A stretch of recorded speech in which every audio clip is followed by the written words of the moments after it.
তোকে আজ মেরেই ফেলবো আমি। তুই আমার হাত থেকে আর বাঁচতে পারবি না। না না, তুমি এটা করতে পারো না, প্লিজ। তুমি তুমি এরকম করতে পারো না। নিশ্চয়ই পারি। কে ওখানে? তুমি আমার সঙ্গে যা করেছো তারপরে তো আমি নিশ্চয়ই করব। কে ওখানে?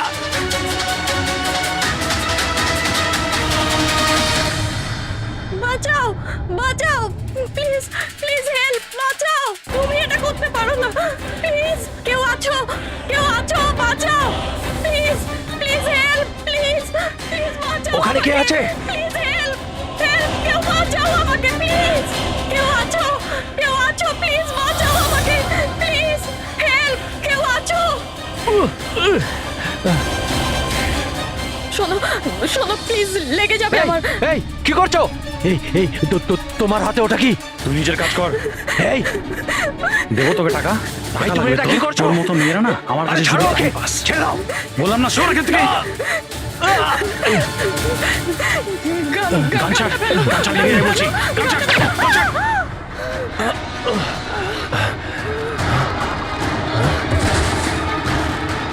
এই গুলি করে দিলে, গুলি করে দিল। হ্যাঁ, খুন করেছে, খুন করে দিয়েছে পুলিশ, খুন করেছে পুলিশ। এই আরেকটা গুলি কে চালালো?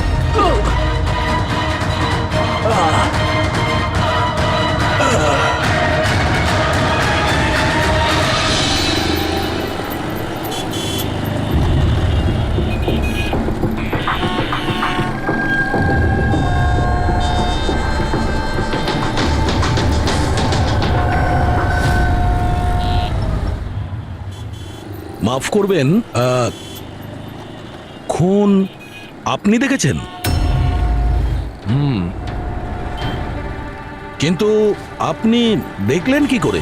বলতে চাইছি যে আপনি তো দেখতে পাই না, তাই তো। হ্যাঁ ওই আর কি, মানে বলতে চাইছি আপনি দেখলেন কি করে খুন হতে? এইটার সাহায্যে। এটার সাহায্যে? কি এটা? এটা সেন্সর গ্লাভস। এতে সেন্সর ফিট করা আছে, যার থেকে অদৃশ্য তরঙ্গ বেরিয়ে যায়। ওই তরঙ্গের সামনে যা কিছু থাকে ওতে ধাক্কা খেয়ে ওগুলো ফিরে আসে। তাতে আমি জানতে পারি যে আমার সামনে কি হচ্ছে। মানে এক প্রকার এটা আপনার চোখের কাজ করে? হ্যাঁ, আপনি সেটা বলতে পারেন। আরে কিন্তু এটা এটা কি করে হতে পারে? হতে পারে। এক মিনিট, আপনি একজন মহিলা, আপনি চুল বেঁধে রেখেছেন। স্যার এটা তো ইনি আন্দাজেই বলছেন। আর আপনি বেশ গোলগাল দেখতে, হেলদি ইয়াং বয়। এটা তো ভুল বলেননি, দিন দিন তো মোটা হচ্ছ। ওয়েট তো চেক করেছিলাম স্যার, একটু কমও দেখাচ্ছিল। আপনি বলছেন যে এই ডিভাইসের সাহায্যে আপনি দেখেছেন কাউকে খুন হতে? একটা মেয়ের খুন হয়েছে স্যার, তাকে গুলি করা হয়েছে, গুলি। কোথায়? আই মিন এখানেই কাছাকাছি? না, এখানে নয়, এই জায়গাটা একটু এবড়ো খেবড়ো। ওটা খুব স্মুথ ছিল, ওখানে সিঁড়িও ছিল না। আচ্ছা, আপনি ওই জায়গা থেকে এখানে কি করে এলেন? জানি না, ঘটনাস্থলে কেউ আমাকে এখানে পিছন থেকে মারলো, আর তারপর আর কিছু জানি না। চোখ খুলে দেখলাম আমি এখানে। সঞ্জীব বাবু, কাল রাতে কি হয়েছিল আপনি ডিটেলসে বলুন আমাদের। আসলে আমি কাজ থেকে ফিরছিলাম, আর তখন আমার অটোটা একটা সিগন্যালে দাঁড়ায়। হে হে, ওদিকে কি? ওদিকে কি? কি? আরে ভেতর থেকে তুমি একটা মেয়ের চিৎকার শুনতে পেলে না? মেয়ের চিৎকার? কি বলছেন কি আপনি? ও, বের বললো। কি বলছেনটা কি আরে আপনি? আচ্ছা নাও, এটা তুমি রাখো রাখো। ঘটনাস্থলে আমি যখন পৌঁছলাম তখন দেখলাম যে একটা ছেলে আর একটা মেয়ে ছিল। ছেলেটার হাতে পিস্তল ছিল, গান। দুজনে ঝগড়া করছিল, ধস্তাধস্তি হচ্ছিল। খুন করেছে পুলিশ। এই আরেকটা গুলি। ব্যাস, যখন আমার চোখ খুললো তখন ওই ছেলেগুলো আমার গ্লাভস চুরি করবার চেষ্টা করেছিল আর আমি ওদের ধরে ফেলি।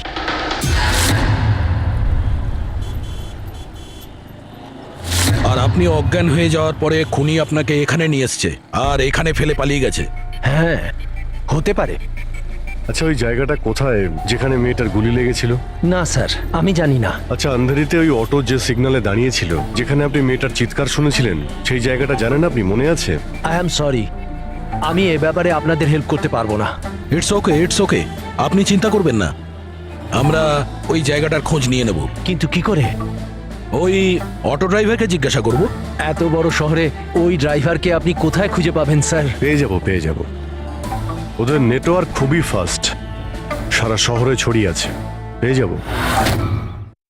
ওনার নাম, ঠিকানা বা অন্য কিছু জানেন আপনি? ও ও টুপি পরেছিল আর পুরনো গান শুনছিল 90-এর দশকের। আর ওর অটোতে আগুন নেভানোর যন্ত্রও লাগানো ছিল। আর হ্যাঁ, ওর কথাবার্তা দেখে মনে হচ্ছিল ও উত্তর ভারতে থাকে। হ্যালো, কি উত্তর ভারতের লোক? পুরনো গান শোনে, আবার টুপিও পরে, আগুন নেভানোর যন্ত্রও আছে ওর অটোতে। ঠিক আছে, দেখছি।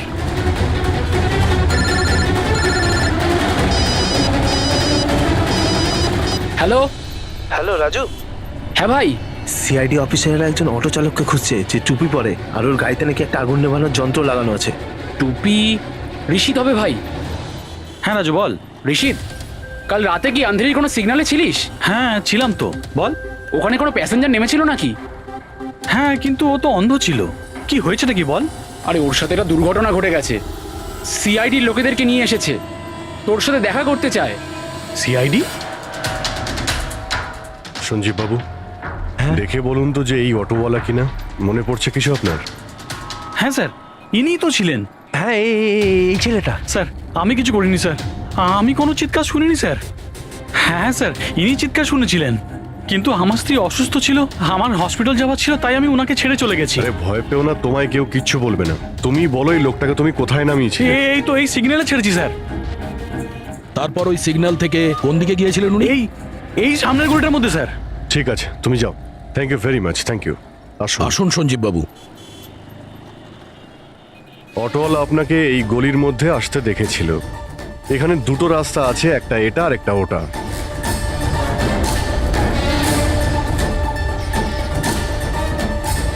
কিছু মনে পড়ছে আপনার কোথায় গিয়েছিলেন?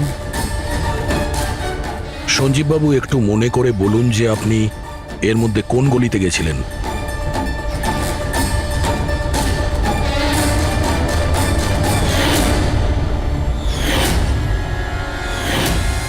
একটা পাখির মতো দেখতে মূর্তি ছিল। চলো আমরা এখান থেকে শুরু করি।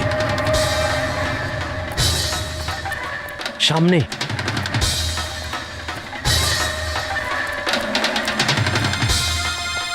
স্যার, এই দেখুন। সঞ্জীব বাবু, দেখুন তো এই মূর্তিটাই কিনা। হ্যাঁ হ্যাঁ, এটাই। অভিজিৎ স্যার, মূর্তি পেয়ে গেছি। এটা কি? আরে গুড। এই যে এইটাই। আচ্ছা, এরপরে সঞ্জীব বাবু, এরপর মনে আছে আপনি কোথায় গিয়েছিলেন? 3টে গোল দেখতে পেয়েছিলাম। তোমরা ওই দিকটা দেখো, আমরা এদিকে যাচ্ছি।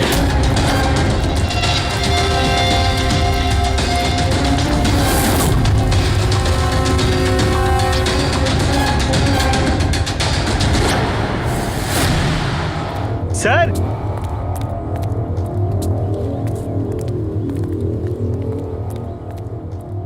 হ্যাঁ, এটা রাউন্ড শেপ, একটা নিচে আর একটা। এরপর এরপর এরপর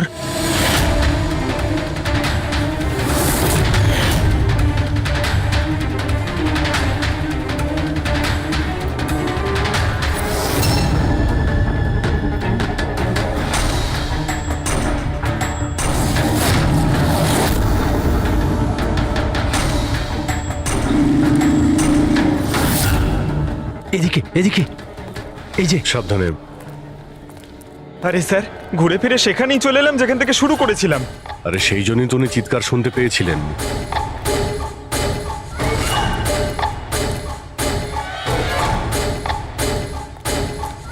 স্যার এই জায়গাটা একেবারে জনবসতির মাঝখানে, তাহলে গুলি চলার আওয়াজ কেউ শুনতে পাইনি কেন? কারণ গানে সাইলেন্সার লাগানো ছিল।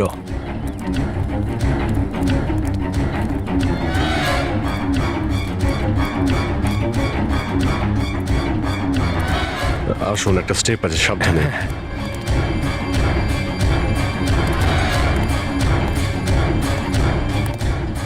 না না, ঠিক আছে।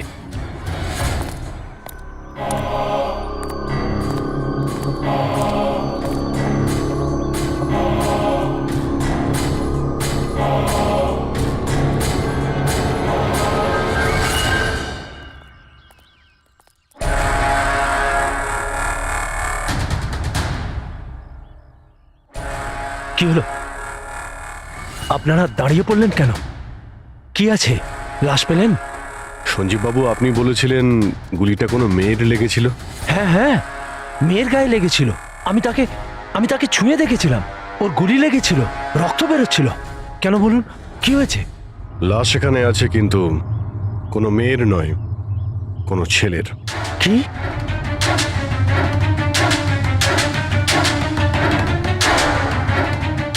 He is dead.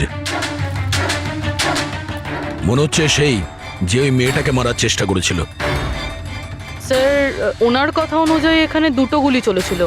হয়তো হয়তো এই দ্বিতীয় গুলিটায় মারা গেছে।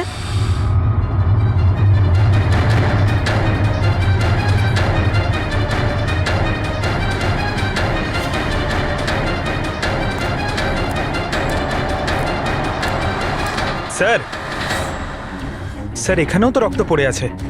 ওটা যদি ওর রক্ত না হয় তাহলে ওই মেয়েটার হতে পারে। গুলি তো ওর এখানেই লেগেছিল স্যার। যদি মেয়েটার এখানে গুলি লাগে তো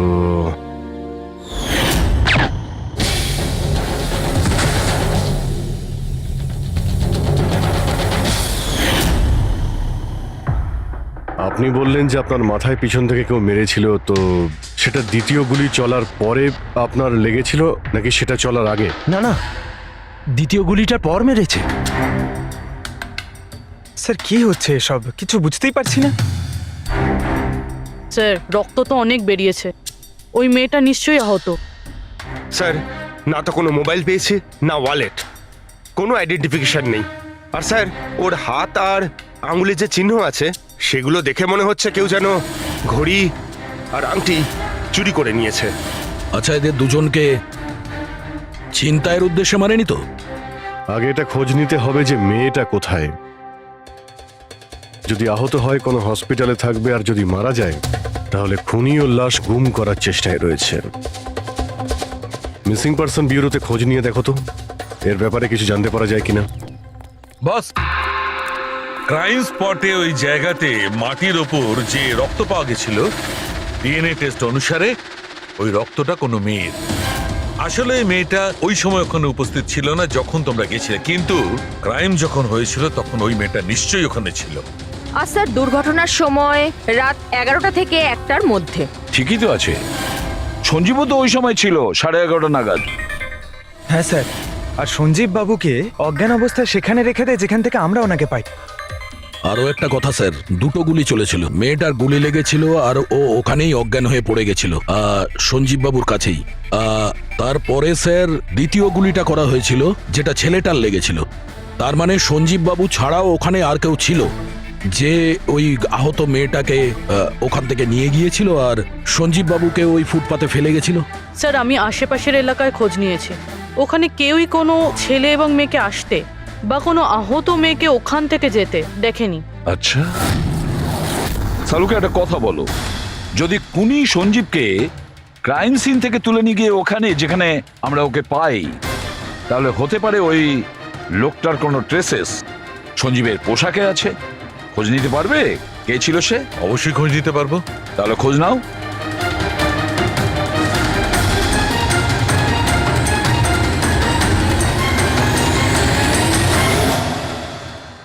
স্যার, হ্যাঁ? লাশ শনাক্ত করা গেছে। ওর নাম হলো অনিকেত স্যার, আর ওর বাড়ির লোকজনও হারিয়ে যাওয়ার রিপোর্ট লিখিয়েছিলেন। অনিকেত, দেখুন আপনার ভাই অনিকেতের বডি আমরা বন্ধ কারখানায় পেয়েছিলাম। আপনারা কি বলতে পারবেন উনি কেন এখানে এসেছিলেন? আপনার ভাইয়ের খুন হয়েছে। আশা করব আপনারা আমাদের কাছে কিছুই লুকোবেন না। যদি আপনারা সত্যি না বলেন তাহলে আমরা তো খুনিকে ধরতেই পারবো না। স্যার এরকম কিছু নয় স্যার, গত কয়েকদিন ধরে খুবই অদ্ভুত বিহেভ করছিল। অদ্ভুত মানে? প্রায় বাইরে থাকতো স্যার, সারাদিন। আমরা অনেকবার জিজ্ঞাসা করার চেষ্টা করেছি, কিন্তু কিচ্ছু বলতো না। গতকাল সকালেও 11টা নাগাদ চলে গেছিল। কোথায় গেছিল কিচ্ছু বলেনি। সারা দিন ধরে স্যার ঘরে ফেরেনি। সকালে উঠে দেখি সারা রাতেও বাড়ি ফেরেনি। তারপরে গিয়ে আমি পুলিশের কাছে কমপ্লেন করি। তো সারাটা দিন ফোনে কোনো কথা হয়নি? স্যার আমি ওকে সারাদিন ধরে ফোনে কল করছিলাম, কিন্তু ফোনেই পাচ্ছিলাম না ওকে। এরকম কবে থেকে চলছিল? স্যার জানি না কবে থেকে। গত কয়েক বছর ধরে তো সিঙ্গাপুরেই ছিল। এই তো কিছু মাস আগেই ইন্ডিয়া এলো, তখন থেকেই এরকমই বিহেভ করছিল। সিঙ্গাপুরে কি কাজ করতেন ইনি? ওখানে হোটেলে জব করতো। এ বিবাহিত ছিল? না স্যার, বিবাহিত ছিল না। কোনো মেয়ের সাথে এর সম্পর্ক ছিল? কারণ মরার আগে ও কোনো মেয়ের সঙ্গে ঝগড়া করছিল। জানি না স্যার, আমরা কিছুই জানি না এর কোনো মহিলার সঙ্গে কোনো অ্যাফেয়ার বা বন্ধুত্ব আছে কিনা, কিছুই জানি না। স্যার স্যার এনাদের থেকে অনিকেতের নাম্বার নিয়ে আর কল রেকর্ডস চেক করি স্যার। তাতে জানতে পারি যে একটাও মেয়ের নাম্বার নেই স্যার, শুধু ছেলেদের সঙ্গেই কথা বলতো, আর বেশিরভাগই ওর সঙ্গে যারা কাজ করতো তাদের। আর স্যার মৃত্যুর আগেও ও কাউকে ফোন করেনি নিজের ফোন দিয়ে। কোনো মেয়ের নাম্বার পাওয়া যাচ্ছে না, এটা তো খুব অবাক কাণ্ড। স্যার খুবই সাদাসিধে লোক ছিল, শুধু নিজের কাজ নিয়েই ব্যস্ত থাকতো। ঠিক আছে, আপনারা যেতে পারেন। যদি দরকার হয় আপনাদের ডেকে নেব।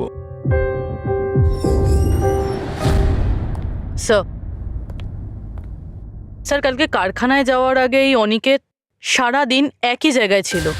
কোন জায়গায়? Sir coffee shop. স্যার এর ক্রেডিট কার্ডের বিল থেকে এটা প্রমাণিত হয় যে এ সারা দিন ওই কফি শপে ওর ক্রেডিট কার্ড সোয়াইপ করেছিল। হ্যাঁ স্যার, ওর ফোনের লাস্ট লোকেশন ওই কফি শপই ছিল। কোন কফি শপ ছিল ওটা? Pillow coffee shop.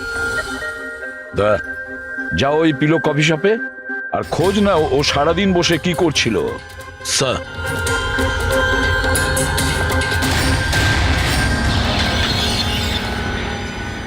বস, কি খবর নিয়ে এসেছো? এমন খবর এনেছি যেটা আমাদের কাছে খুব জরুরি। কি? এর পোশাকের মধ্যে আমি কয়েকটা আলাদা আলাদা ডিএনএ স্যাম্পল পেয়েছি।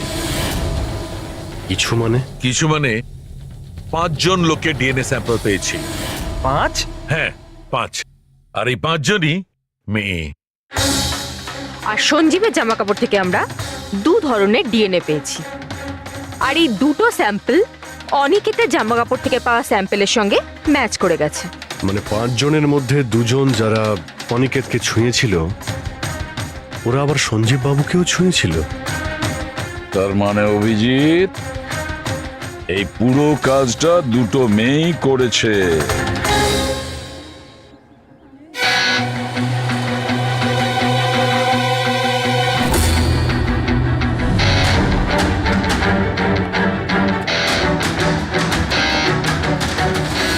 আচ্ছা এই ছবিটা দেখুন, আপনি একে চেনেন? কালে সারাদিন এখানে আপনার ক্যাফেতেই ছিল। হ্যাঁ স্যার, এই কালকে সারাটা দিন এখানেই ছিল, আর রাতে এই ধরুন 10:30 আশেপাশে এখান থেকে বেরিয়েছিল। এ একা ছিল নাকি এর সাথে আরো কেউ ছিল? নিতু, এদিকে একটু এসো। এই ফটোটা একটু দেখো, এ কালকে এখানেই ছিল না? এনাদেরকে এটা বলো যে কালকে একা ছিল না, কারোর সাথে ছিল। ইনি তো অনিকেত। ইনি কখনো একা আসতেন না, সবসময় ভিড় নিয়ে আসতেন, মহিলা আর মেয়েদের ভিড়। আর শুধু কালই নয়, ইনি আমাদের রেগুলার কাস্টমার, প্রায়ই এখানে আসেন। আচ্ছা ও রোজ একই মেয়ের সাথে আসতো না আলাদা আলাদা? আলাদা আলাদা আসতো স্যার, আর দিনে কম করে 3 থেকে 4 জন। খুবই পাকা খেলোয়াড় ছিলেন ইনি। একবার তো আমি ওনাকে জিজ্ঞাসাও করেছিলাম যে এতগুলো মেয়ের সাথে বন্ধুত্বটা হলো কি করে। তো উনি আমাকে বলেছিলেন যে ওনার মোবাইলে একটা অ্যাপ আছে, কোনো ডেটিং অ্যাপ, ওখানেই ওনার এই মেয়েগুলোর সাথে পরিচয়।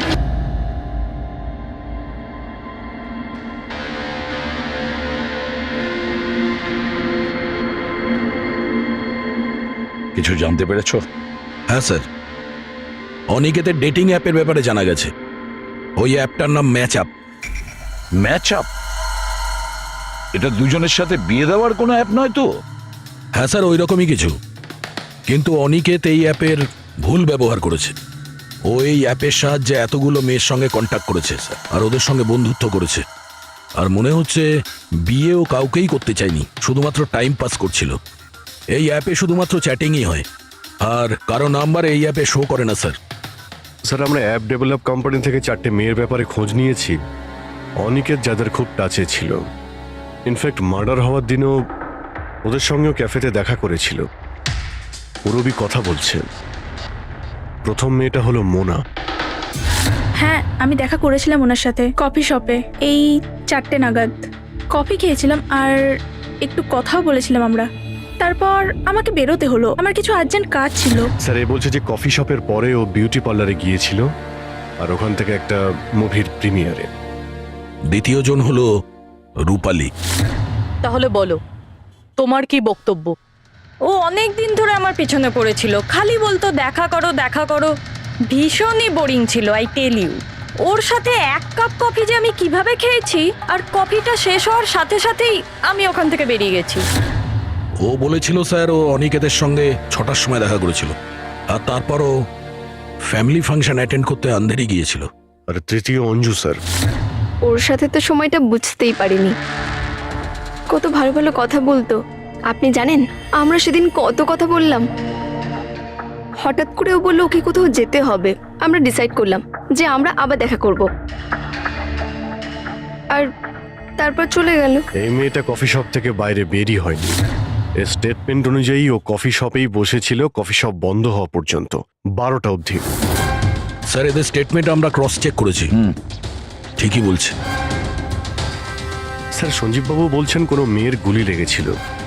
এদের 3 জনকে চেক করা হলো, কিন্তু কোনো আঘাতের চিহ্ন নেই। তোমরা তো 4টে মেয়ের কথা বলেছিলে, তাহলে চতুর্থ মেয়েটি গেল কোথায়? স্যার, 4 নম্বর মেয়েটা হলো এরিকা। আমরা এই অ্যাপের সাহায্যে ওর সঙ্গে কন্ট্যাক্ট করার চেষ্টা করেছিলাম, কিন্তু ও কোনো রেসপন্স করেনি। তাহলে এক কাজ করো, ওই মেয়েটার সঙ্গে গিয়ে দেখা করো।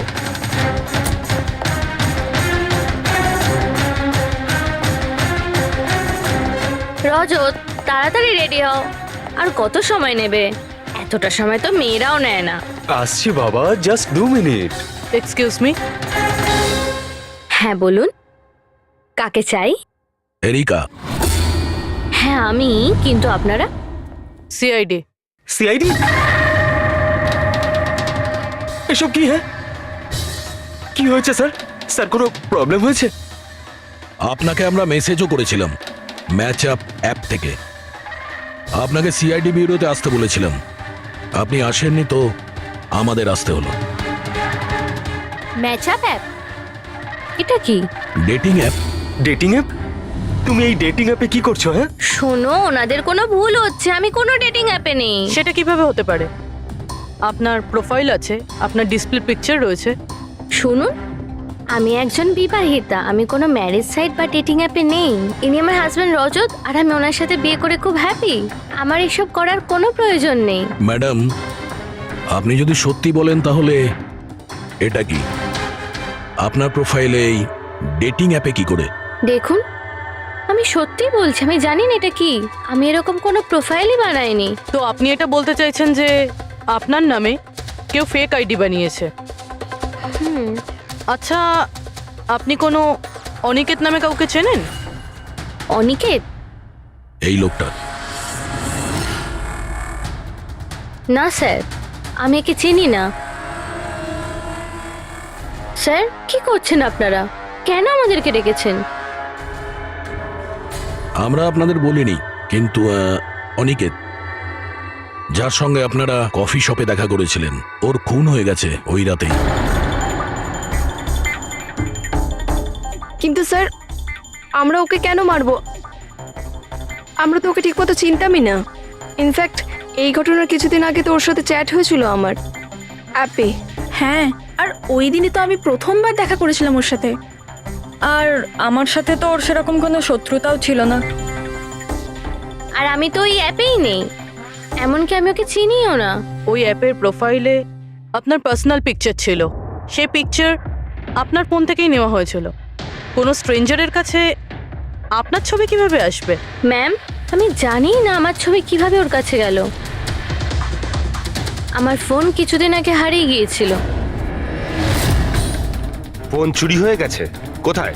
স্যার ঠিক জানি না, মনে পড়ছে না। কোনো ব্যাপার না, আপনারা কিছুক্ষণের জন্য আমাদের সাথে কোঅপারেট করুন, আমরা জেনে যাব খুনিকে। ফ্রেডি,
সঞ্জীব বাবু, এদের মধ্যে কেউই না যে ওদিন ঘটনাস্থলে ছিল? এদের মধ্যে কেউ নয়। ঠিক আছে, আপাতত আপনারা যেতে পারেন। Thank you.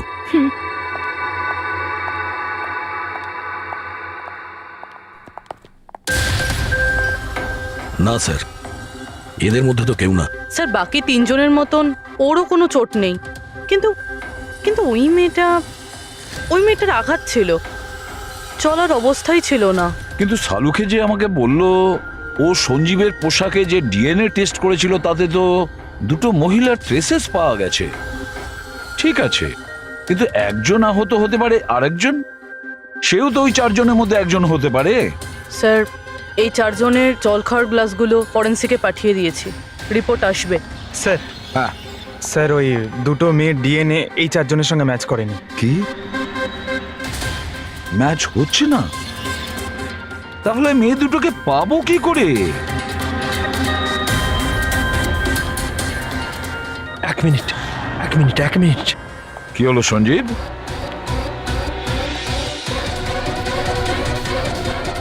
এসিবি স্যার, আমি এই গন্ধটা চিনি। গন্ধ? আমার আফটার শেভ মনে হয় স্যার। না, এটা ওই গন্ধ যেটা আমি ঘটনাস্থলে পেয়েছিলাম, একদম ওটার মতো। কফি আর চা?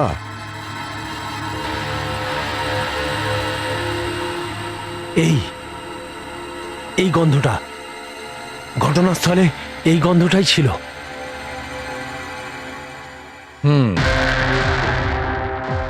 আর আমি পঙ্কজের জামার হাতার ওপরে কফির দাগ পেয়েছি। হ্যাঁ স্যার, ওই সকালে কফি বানাচ্ছিলাম না, তাই একটু পড়ে গেছিল। তার মানে ডক্টর সালুকে ওই ক্রাইম সিনে কফি আর চায়ের মিশ্রিত একটা গন্ধ ছিল। ক্রাইম সিনে না খুনির কাছে? চা আর কফির মিশ্রিত কোনো স্মেল তখনই আসে যখন সে বারবার চা আর কফি বানায়, যেমন কোনো কুক বা কেউ কফি শপে কাজ করলে, যেমন পিলো কফিতে। পুরোপুরি একটা কাজ করো, এরিকাকে জিজ্ঞেস করো যে ওর ফোন পিলো কফি শপের আশেপাশে হারিয়েছিল কিনা।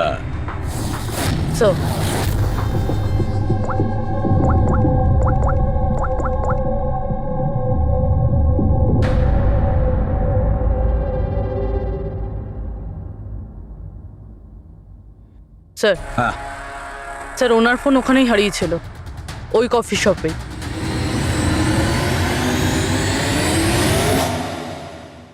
এই মেয়েটা এখানে প্রায়ই আসে না?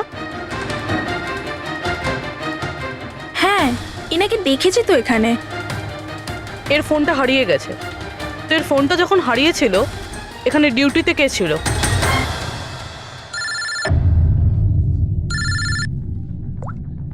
হ্যালো, হ্যাঁ ফ্রেডি। ও গুড, ঠিক আছে, আমরা এক্ষুনি ওখানে পৌঁছচ্ছি। পুরবি, স্যার ফ্রেডির ফোন ছিল। ওই হসপিটালটার খোঁজ পাওয়া গেছে যেখানে ওই আহত মেয়েটা ভর্তি আছে। স্যার ওই মহিলাই যে অনিকেতের খুন করেছিল? হ্যাঁ ওই মেয়েটা। আমাদের এক্ষুনি ওখানে যেতে হবে। স্যার আমাদের এখন বেরোতে হবে, কিন্তু যতক্ষণ অবধি জিজ্ঞাসাবাদ কমপ্লিট না হচ্ছে কেউ কফি শপ থেকে বেরোবে না।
এক্সকিউজ মি, আমি এক্ষুনি আমার বোনকে ডিসচার্জ করাতে চাই। আপনি এক্ষুনি ডিসচার্জ পেপার তৈরি করুন, তাড়াতাড়ি। ডিসচার্জ? কিন্তু উনি তো এখনো কোমায়। দেখুন আমার এসব জেনে কোনো কাজ নেই, আমাদের এক্ষুনি এখান থেকে বেরোতে হবে। আপনি তাড়াতাড়ি করুন প্লিজ। এভাবে কি করে ডিসচার্জ করে দিই? ওনার প্রাণের থেকেও কি এমন বেশি জরুরি? দেখুন আমার এত তর্ক করার কোনো সময় নেই, আপনি আমার সঙ্গে তর্ক করবেন না। তাড়াতাড়ি করুন প্লিজ, যেটা বললাম সেটা করুন।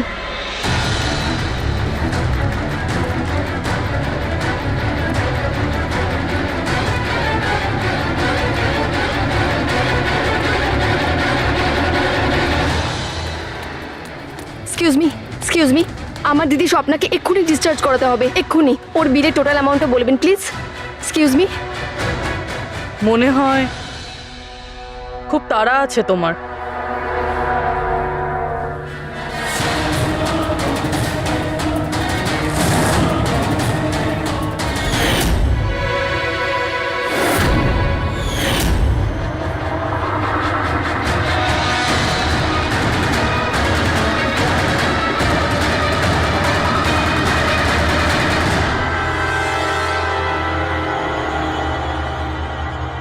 ক্যাফেতে ওই ফোন কলটা, ওটা আমাদেরই প্ল্যান ছিল। আমরা এটাই দেখতে চাইছিলাম যে ওই আহত মেয়েটার মিথ্যে খবরের জালে কে ফাঁসে। আর তুমি ফেসে গেলে। এটাও ভাবলে না যে সিআইডি তোমাকে ফলো করছে?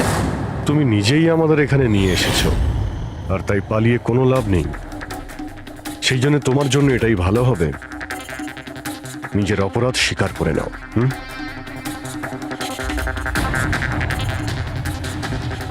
অনিকেত আমার দিদিকে জীবন্ত অবস্থাতে মেরে ফেলেছিল। ওদের সিঙ্গাপুরে দেখা হয়েছিল, আর ওখানেই আমার দিদিকে বিয়ের মিথ্যে প্রতিশ্রুতি দিয়েছিল। ওরা এঙ্গেজমেন্টও করে নেয়, আর তারপরে বিয়ের কথা বললেই ও এড়িয়েই যেত। আমার দিদি যখনই বিয়ের ডেট ফিক্স করার কোনো কথা তুলতো, তখন সবসময় কোনো না কোনো অজুহাত দিতে শুরু করতো। আর এই ধরুন 6 মাস আগে ও বলল যে ওর মা নাকি খুব অসুস্থ, আর ওর মায়ের চিকিৎসার জন্য টাকার দরকার। আর আমার দিদি নিজের জীবনের সব সেভিংসটা দিয়ে দিয়েছিল। আর ও বলল যে ও সিঙ্গাপুর থেকে ফিরে এসেই আমার দিদিকে বিয়ে করবে। আর টাকা পয়সা নিয়ে অনিকেত সিঙ্গাপুর থেকে মুম্বাই আসে। হ্যাঁ, স্বপ্ন ওর অপেক্ষা করতে থাকলো, আর সেটাও পুরো 3 মাস ধরে। তারপরে একদিন আমি দেখলাম যে ও মুম্বাইয়ের ওই ক্যাফেতে ছিল, তাও আবার অন্য মেয়েদের সাথে। তার মানে ও স্বপ্নাকে বিয়ে করতেই চায়নি। না, ও স্বপ্নাকে ঠকাচ্ছিল। ও স্বপ্নার ইনকাম করা টাকা অন্য মেয়েদের পেছনে ওড়াচ্ছিল। আর আর ওর মাও কিন্তু অসুস্থ ছিল না, কারণ ওর তো কোনো মাই ছিল না। ওর মা তো অনেকদিন আগেই মারা গেছিলেন। তাই তুমি প্রতিশোধ নেওয়ার একটা প্ল্যান করলে। স্বপ্না তো আমার কোনো কথা বিশ্বাস করতে চাইতোই না। ওর ভালোবাসায় অন্ধ হয়ে গেছিল। ওর প্রমাণের দরকার ছিল। তাই অনিকেতের সত্যিটা সামনে আনার জন্য আমি এরিকার ফোন চুরি করি, আর ওর নাম দিয়েই আমি ম্যাচআপ অ্যাপে ওর ফেক প্রোফাইল তৈরি করি, আর অনিকেতের সঙ্গে চ্যাটিং করতাম। আর ও ইজিলি আমার ফাঁদে পড়ে যায়। তারপরে আমি ওকে ওই ফ্যাক্টরিতে আসতে বলি, আর তার সাথে স্বপ্নাকেও আসতে বলি, যাতে ও নিজের চোখে সব কিছু দেখতে পাক। কিন্তু ওই দিন যখন আমি ওখানে গেছিলাম, তখন আমি দেখলাম যে এটা কি করছো তুমি? হিসেবটা শেষ করে দিচ্ছি। তুমি আমার সাথে যা করেছো তারই শাস্তি এটা। আমি সব জানি তুমি আমার টাকা কোথায় কোথায় খরচ করেছো, আর কত মেয়ের জীবন তুমি নষ্ট করবে। Aniket, please drop the gun. Aniket please, টাকা চাই তোর। তুমি এটা কি করছো? বেরো এখান থেকে, চুপচাপ বেরো এখান থেকে। আরে ছাড়ো ওকে, ছেড়ে দাও। ওকে বললাম না বেরো এখান থেকে।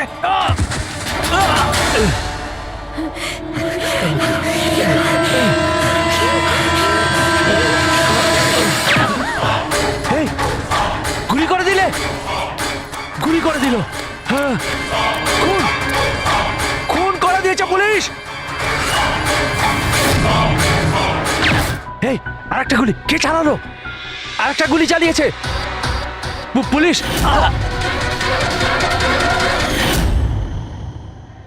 তুমি জানো, অনিকেতের লাশ পর্যন্ত আমাদের ওই সঞ্জীব বাবু পৌঁছে দিয়েছিলেন। উনি দেখতে পান না, কিন্তু ওনার ওই সংবেদনশীল দস্তানা, সেন্সিটিভ গ্লাভস চোখের থেকে কম না।